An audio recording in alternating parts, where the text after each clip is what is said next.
Halo Bapak Ibu teman-teman dimanapun berada, salam kenal dengan saya Deli. Selamat datang di channel Daily Lifestyle.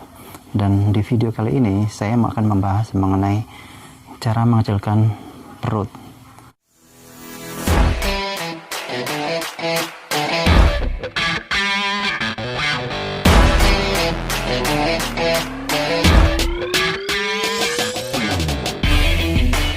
Kalau kita bicara tentang cara mengecilkan perut ini berarti tidak jauh dengan namanya diet ya.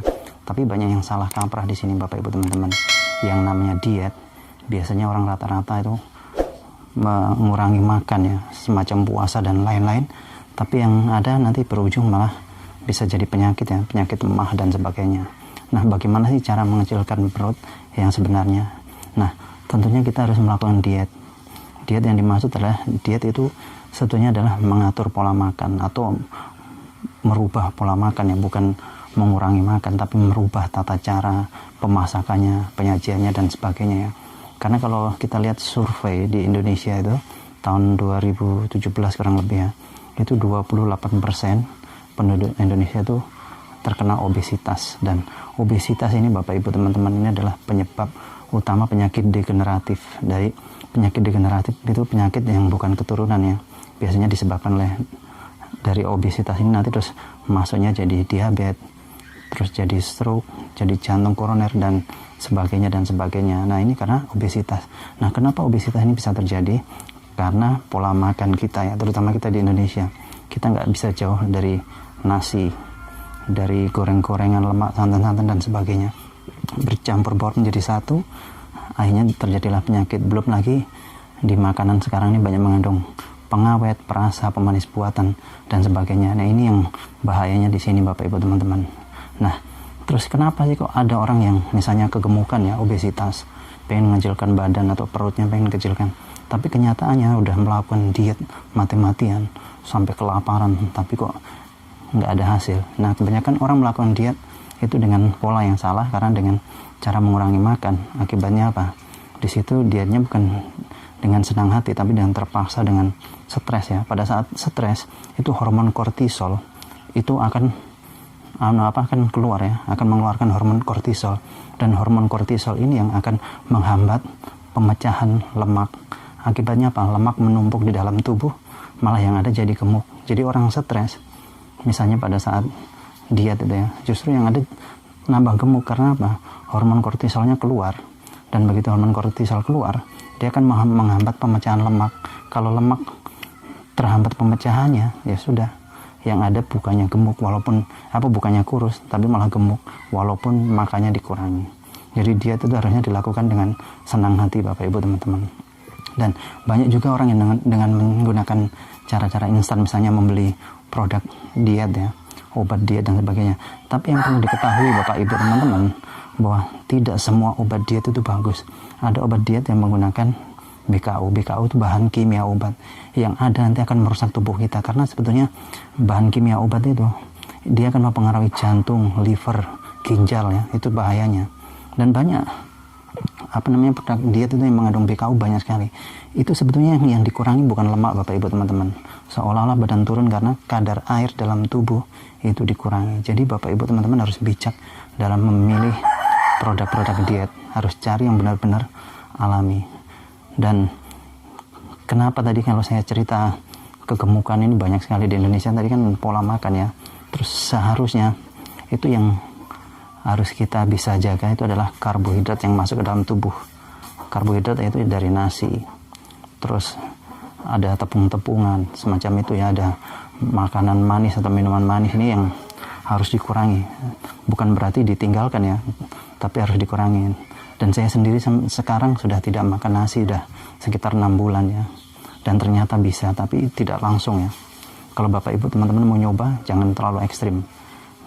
Saya pun awalnya pelan-pelan saya kurangi, lama-lama saya nggak makan nasi sama sekali. Dan sudah gitu nasi masuk kebanyakan dibarengi dengan gorengan, santan-santan, minyak-minyak, akhirnya bercampur aduk menjadi penyebab kegemukan tadi. Dan kalau ditanya yang paling bagus diet itu pakai apa? Saya katakan yang paling bagus di dunia adalah dengan olahraga Bapak Ibu teman-teman.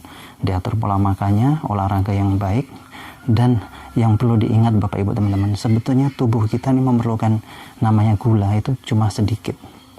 Gula didapat dari mana? Kalau kita di Indonesia ya, nasi itu udah mengandung gula, belum makanan manis, belum minuman manis, akhirnya bercampur aduk masuk ke dalam tubuh. Sebetulnya gula itu yang dibutuhkan sedikit di dalam tubuh kita, akhirnya sisanya akan masuk ke dalam darah. Itu juga penyebab nanti jadi penyakit degeneratif dan kegemukan itu. Makanya ini yang perlu diketahui Bapak Ibu teman-teman ya.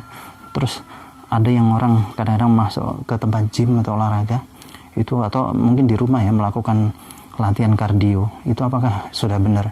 Ya nggak salah, tapi Bapak Ibu teman-teman pada saat melakukan kardio, begitu olahraga mulai langsung kardio, apalagi yang menurunkan berat badan, itu dalam 1 menit Bapak Ibu teman-teman hanya mengeluarkan 5 kalori. 1 menit ya, hanya mengeluarkan 5 kalori. Sementara Bapak Ibu teman-teman kalau makan, itu 1 atau 5 menit makan, itu menghasilkan kurang lebih 300 kalori.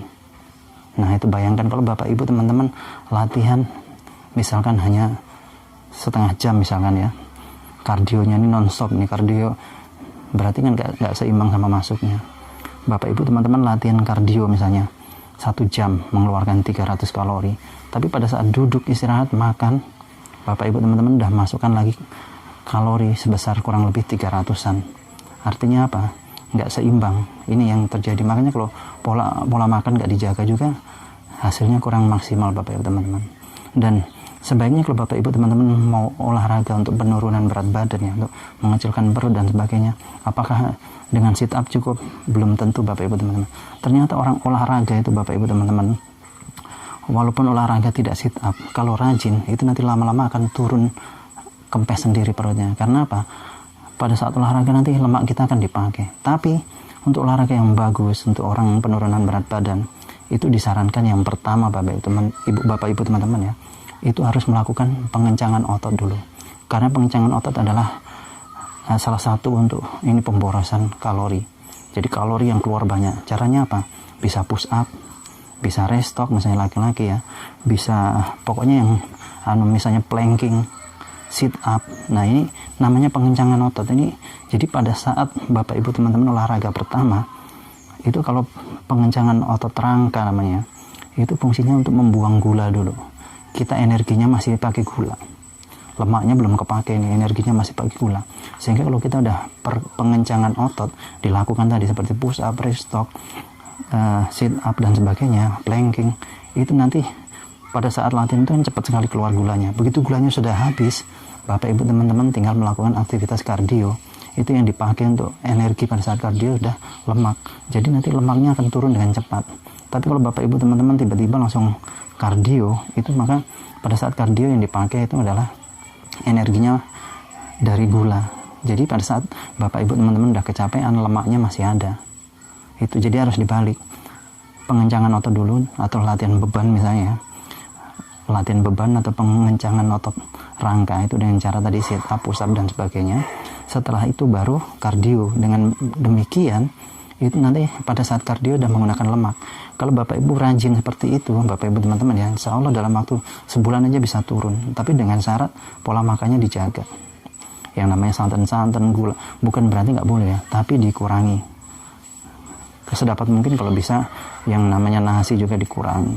Atau kalau Bapak Ibu mau mau berhenti dari nasi juga bisa, pelan-pelan, nggak harus langsung. Misalnya 1 piring 17 sendok namanya ya, Bapak Ibu teman-teman minggu pertama kurangi 1 sendok aja dulu, makanya 16 sendok umpamanya dalam 1 minggu. Nanti minggu kedua kurangi lagi jadi 15 sendok, minggu berikutnya kurangi lagi jadi 14, terus lama-lama 0, nanti nggak ada nasi kuat.